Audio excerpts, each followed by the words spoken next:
welcome, Kristen. As we start our meeting today, we're going to go ahead and turn it over to you so that you can walk us through a meditation, and then we'll begin our interview. All right. So go ahead and close your eyes if that feels comfortable to you.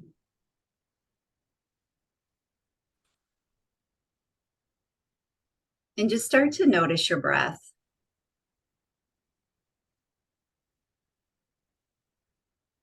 Notice how deep it is.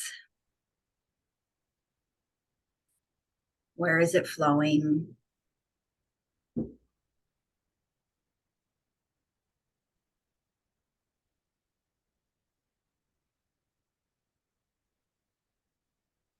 And notice the body. Where are you holding tension right now? Can you loosen your shoulders? Maybe move your head from side to side.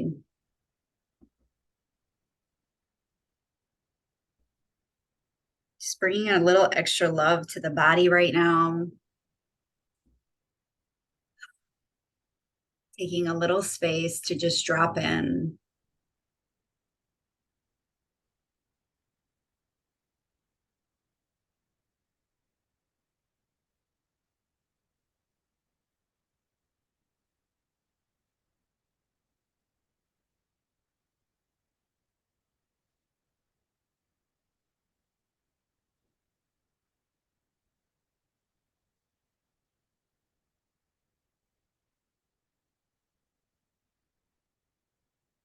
Sending some breath to the heart now. Just focusing your attention on the heart, breathing into the heart, opening the heart.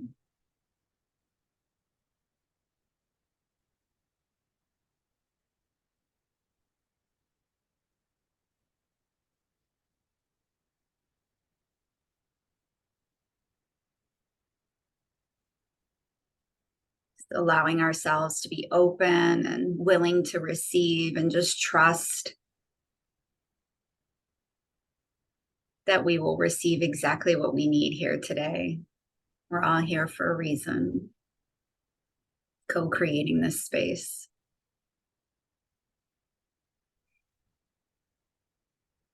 Let's take one big breath together. In through the nose, biggest breath of the day. Hold it at the top. Suck in a little bit more and let it out through the mouth. And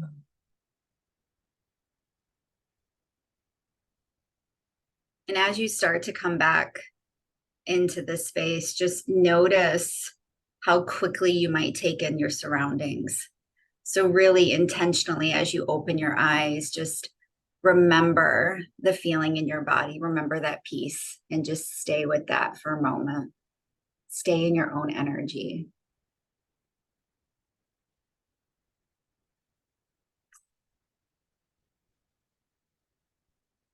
When you're ready, Isis, we can begin. Thank you.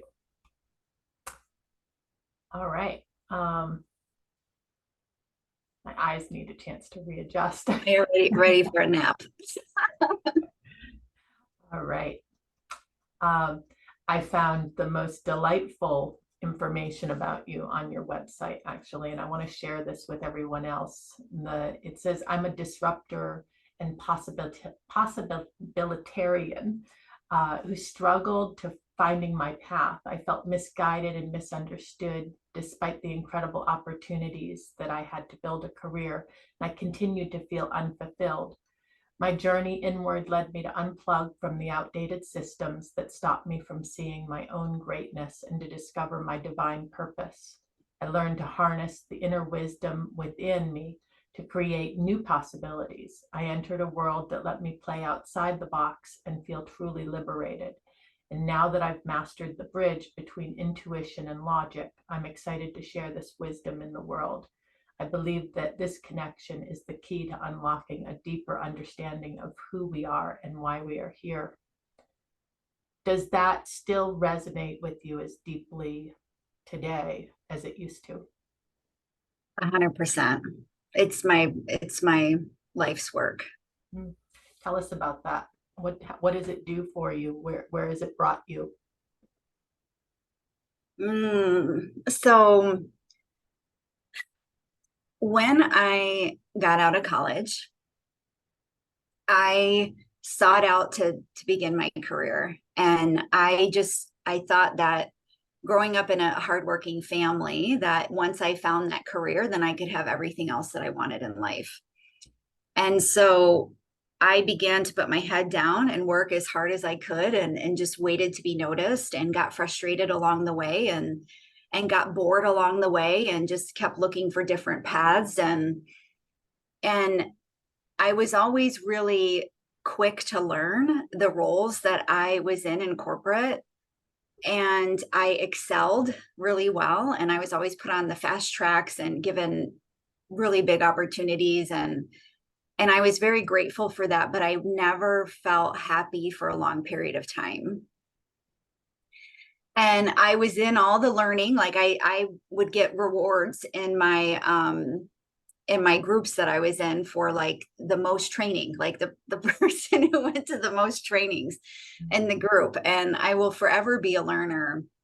But it wasn't until I connected with intuition that I felt like I was really able to access this limitless wisdom that kept me on my toes, that kept me challenged, that kept me growing and evolving and fulfilled, and in a way that it's not just the connection to intuition, it's also the detachment from everything that's not mine and all the systems that I'm not interested in being a part of.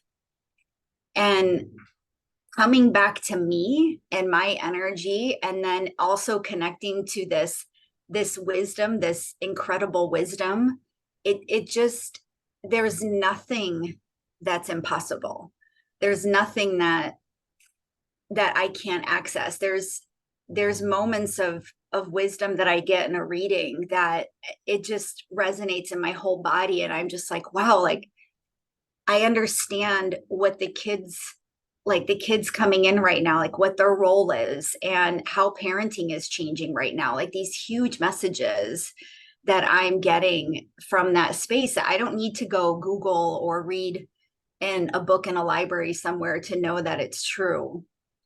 And that is very fulfilling. And then I get to connect with other people and turn that on within them. It's very fulfilling for me. Once you get that surety, what do you do with that information? How do you I guess what I'm picturing is that it can feel very full, right? Like it fills you from within. What happens next? Is it always the same, or does it depend on the particular insight that you become aware of? You mean like the downloads that I get? Yeah. It really depends. Sometimes, like if I'm doing a reading with someone and I mention like getting a message about parenting or something, like I what I often do is incorporate that into my coaching when I'm working with people. But also I get a lot of messages of just direction that I'm meant to take, or like if a message comes to me, I know that I'm the conduit for that message. So something that I'm working on right now more is just allowing myself to be out in the world and speaking that message more quickly, because sometimes I can sort of be in my own world over here and just collecting all this wisdom, and then I might write a newsletter every couple of months, or I've been recording. Sometimes I go on spurts of recording podcasts, or I might go live on YouTube or be in my stories or whatever. But there's a lot of wisdom that I have within me that I know is meant to be shared, and I'm not getting it just to keep it to myself. So that's something that I'm personally working on right now. So learning how to be that conduit even more so. Interesting. Yeah. What does a day in the life of your world look like, Kristen? Oh, goodness. Well, it depends. Today I got up and I am practicing getting sunlight in my eyes in the first hour of waking. So I went out for a nice walk today and listened to a podcast. and came back and did some energy work. I made my banana pancakes that I make every morning. um, did my energy work and just grounded in and connect into my intuition, raise my vibration, come into this space. I set the intention of, you might have noticed when I joined in the meeting, I just was sitting here with my eyes closed, just setting the intention that I can speak from a space that is resonant and that people need to hear that are here today. I trust that I can be that. I was having a great conversation with Bobby, who normally attends our meetings, and yesterday, and Bobby was talking about a practice that he does where he talks to himself, literally. Like, so many of us will journal. He talks to himself, and so I was asking him a little bit more about that, and he just simply responded that the more you talk to yourself, the more it starts to change. The easier it is, and the way that you talk to yourself changes. Can you speak to that from your own experience? 100%. This is something that I talk with people about a lot, because the internal dialogue that we have that can sort of spiral within us it's a space that only all of you know what that feels like when you're in it, right? And I've actually talked about anxiety this way, in that oftentimes when I was learning how to navigate my anxiety, which I didn't experience till I was in my early 30s, I was taught to just speak it out loud, right? I am experiencing anxiety right now. And that alone will take the power away from the anxiety, right? Just speaking it out loud takes the charge off of it being inside and like spiraling within and amplifying within. So when we speak something out, like that is the throat, the voice is so powerful in what we manifest into the world, right? So when we can speak that out and just say, like, I'm feeling anxiety right now, we're making a choice to just notice it and say, I see you, and I'm not going to let you just stay inside of me, right? I also would add that another way to make this even more powerful is to speak to yourself in front of a mirror. Because seeing yourself say what you're saying out loud is also, it's just a next level powerful of understanding how we treat ourselves. I used to do I used to do nude mirror work. So, okay, thank you for saying it. And I would do it. I think we all should and could, but I think that none of us really want to tell other people that we do. Yeah. Yeah, it's powerful. There's a book by Louise Hay called Mirror Work as well. And she'll go through all different exercises, and you can really discover a lot about yourself when you are willing to do that. That's interesting. I won't give you guys more information than you need, but I'm just going to share that, yes, try it. It will change the way that you talk to yourself. That just took my mind completely into it. So you've mastered this bridge between logic and intuition. How do you respond to people who find it really difficult to accept that there's both? Mm-hmm. So this is a big reason why I let people know that I was in corporate. So I was literally paid to think in my corporate life. I did not grow up intuitive, consciously intuitive, at least. I can look back now at some experiences in my childhood and know that that was very intuitive, but I just wasn't consciously tapped in. Whereas some people will say, they grew up like, seeing spirits and connecting with spirits, and that wasn't my life as a child. And so when I shifted, what opened it up for me was meditation. So I started meditating just to quiet my mind, because I have a very beautiful, active, strategic mind. And I still navigate that world, even being very connected intuitively. but my relationship with it has changed now. So through meditation, what happened was when we start to meditate, a lot of people are hesitant to continue meditation because they can't find that complete quietness or stillness. And meditation is really just the act of bringing yourself back to an activity that you're focused on. So even if you're doing the dishes, if you're folding clothes, if you're driving, noticing when the mind wanders, and can you just bring yourself back to what you're focused on? So if that's breath, if that's looking in the flame of a candle, if that's listening to a guided meditation, whatever that is, when the mind wanders, you bring it back. And that consistent activity over time is going to create more space between the mind and the body, right? And so you start to let the mind know, like, you don't run the show all the time. You don't get to just be off thinking all the time. Like, I want to be focused here, and you just build that space. The more space that you create, the more you can actually hear, right? I always say we can't access our intuition from a reactive or emotional space, right? Also very heady space. We can't access that intuition because there's not enough space there for us to be able to see, feel, hear it. So when we can start to create that space, that's when beautiful things start to happen. So I would start to get messages that would drop in once I had enough space created. And then I started having really vivid visions. I mean, I could drop into a meditation and be transported to a past life in Egypt. Like, I mean, I was just going to places, and I was very like, wow, like, this is really cool. And it felt so real in my body that I didn't have to question it.